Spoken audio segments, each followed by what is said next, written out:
Igual ahora empieza con una cita de Khalil Gibran que dice debe haber algo extrañamente sagrado en la sal, está en nuestras lágrimas y en el mar.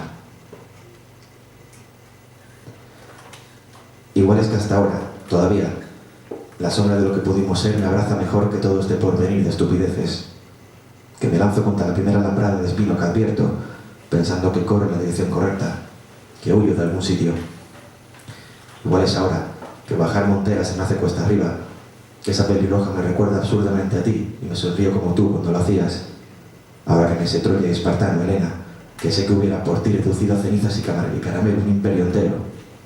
Igual es ahora que amanecer es madrugar y no insomnio, que te echo más de menos.